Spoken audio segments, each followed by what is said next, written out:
You can support me by turning on notifications, subscribing to my channel, and liking the video. Waiting for your comments. The call from the beyond of mirrors.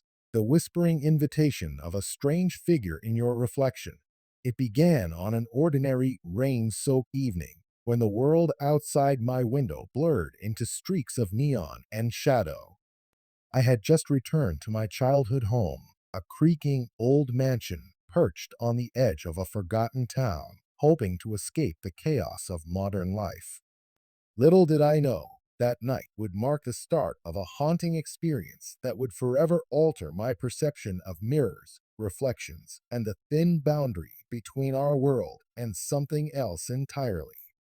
The house had always been filled with oddities, antique furniture, faded portraits of stern ancestors, and an endless array of relics collected over generations. Among these, the most unnerving was an enormous, ornately framed mirror that stood in the long corridor leading to the attic. It was said to be a gift from a mysterious relative who had traveled in distant lands, and over the years, its glass had developed a subtle patina, a haze that made the reflected images seem slightly off. I had never paid much attention to it before. After all, mirrors are meant to reflect our appearance, not our innermost fears. But that night, as the storm battered the windows and the wind whispered secrets through the eaves, something changed.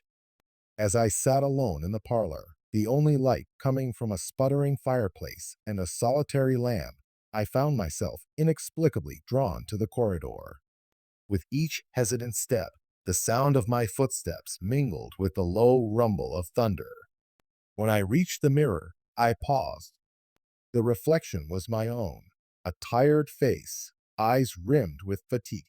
Yet, in the dim light, the mirror seemed to pulse with a life of its own.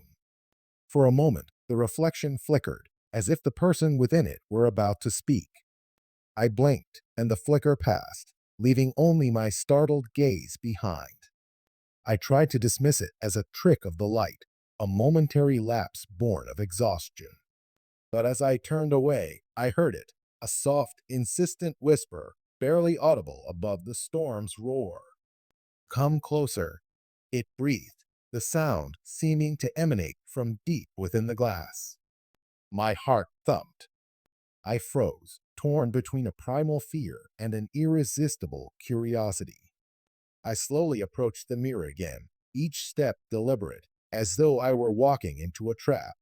The reflection looked back at me, but now, behind my own image, a faint silhouette shimmered, an indistinct figure standing in the background of the reflection, its features blurred by the haze. I leaned in, trying to discern the shape. It was a figure draped in darkness, wearing what appeared to be a long, flowing garment that merged with the shadows.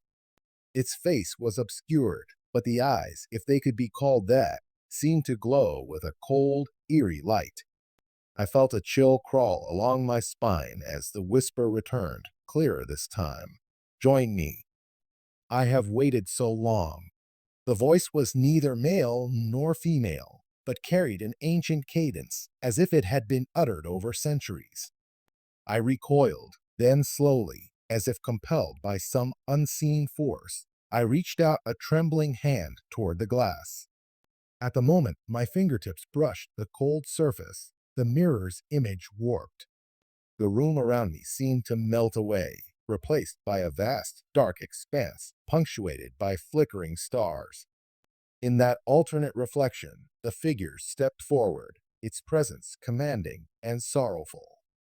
I could see now that its eyes were deep wells of pain and longing, a silent invitation from a realm I had only glimpsed in nightmares.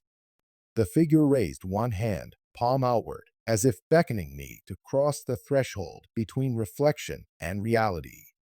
A thousand questions surged in my mind. Who was it? What did it want from me? And how could a simple mirror become a portal to something so inexplicable? For a long, agonizing minute, I stood transfixed, the boundary between my world and the mirror's dark domain dissolving. The whisper grew louder, echoing around me in a chorus of quiet despair. I am the keeper of lost memories, the guardian of secrets buried in time. Come and be free.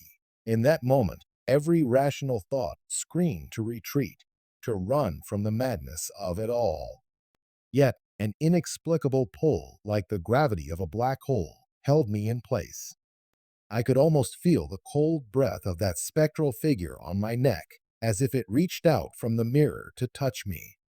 My pulse pounded in my ears, and I swallowed hard, trying to steady myself. Then, as abruptly as it had come, the vision began to fade. The starry expanse receded, and I found myself back in the dim corridor, standing before the mirror. My hand, still outstretched, hovered inches from the glass. The silence was deafening.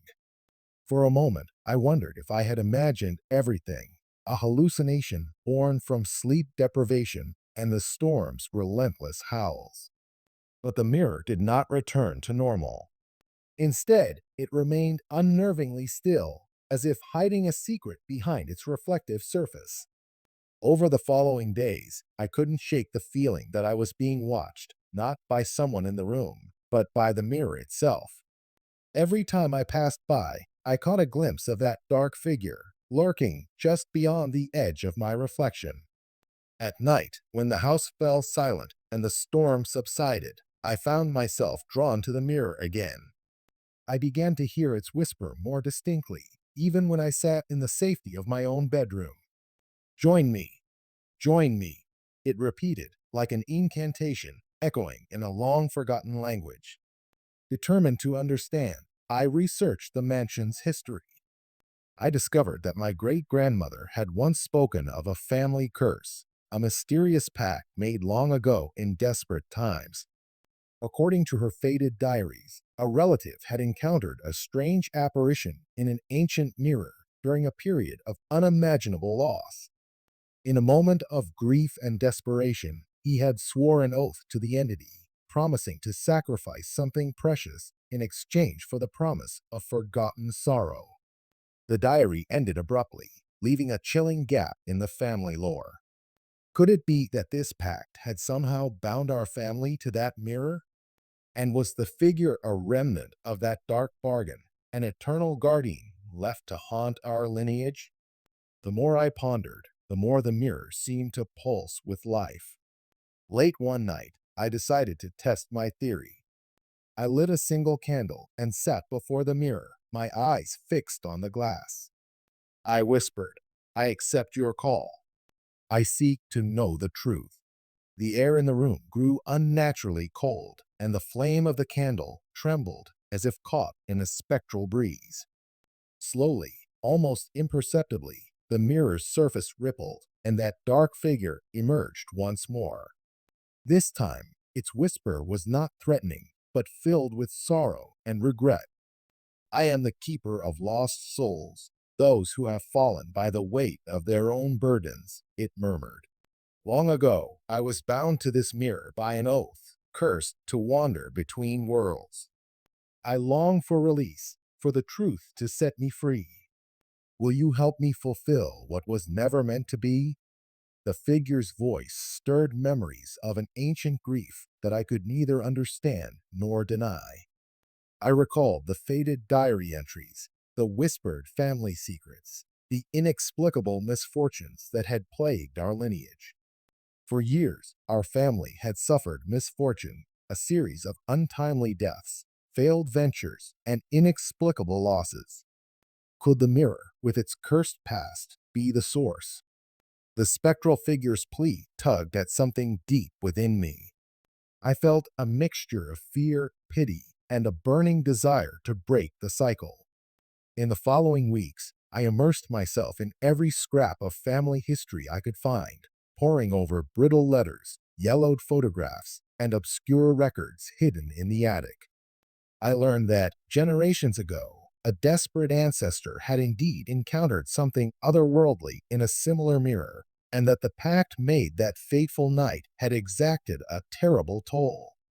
The apparition, bound by the oath, had remained trapped between worlds, its anguish echoing through every reflective surface in our home. I became convinced that to free both the spirit and our family from a cycle of sorrow, I had to perform a ritual one hinted at in the cryptic diary, involving a symbolic act of renunciation and release.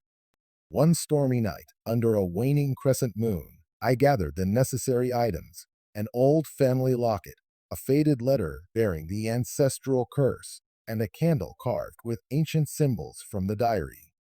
Standing before the mirror in the silent corridor, I recited a passage in a language I barely understood, a plea for forgiveness, a renunciation of the old oath, a request for release. The mirror's surface shimmered, and the dark figure appeared, now more distinct and filled with an almost human sorrow. "You have spoken the words," it whispered, voice trembling with centuries of despair. "Now let the curse be lifted." As I finished the incantation, the candle's flame flared brightly, and then, with a sound like tearing paper, the mirror cracked down the center. The figure reached out, and for a brief, eternal moment, I felt as if our souls touched, a silent, mutual understanding of pain and hope. Then, with a final, echoing sigh, the shattered mirror emitted a cascade of red sparks that danced into the darkness, carrying away the figure like a wisp of smoke on a spring breeze. In the aftermath, the corridor grew still and calm, as though a long-held secret had finally been set free. The once murky surface of the mirror was now a mosaic of fractured glass, each shard reflecting a fragment of the past. Over the next few days, I noticed small changes. Our family's misfortunes began to ease, and even the atmosphere in the house felt lighter. The incessant whispers that had tormented me at night gradually faded into nothingness, replaced by a peaceful silence that felt like a promise of renewal. Yet I remain cautious. Sometimes, in the quiet moments just before dawn, I still catch a glimpse of movement in a shard of broken glass, a fleeting flash of a shadow that disappears as soon as I look away. I tell myself it is merely the play of light on fractured mirrors, but a part of me wonders if the spirit is still watching, waiting for another chance to speak. Whether it is truly gone or merely dormant, the experience has left an indelible mark on my soul. It taught me that sometimes the boundaries between our world and another are thinner than we imagine, and that ancient oaths can linger in the unlikeliest of places, hidden within the silent depths of a dusty mirror. Now, as I record these words and share them with you, I feel both a lingering chill and a spark of hope. The dark tale of our family's haunted mirror is a reminder that the past is never truly gone. It echoes in the smallest reflections, in the quiet spaces between heartbeats. And if you ever find yourself drawn to an old mirror on a stormy night, listening to the soft whispers that seem to call your name, remember, sometimes a broken promise can be mended, and a cursed relic can finally be set free. But beware, there are secrets best left undiscovered, and sometimes the call from beyond is one you must resist, lest you become entwined in its unending sorrow.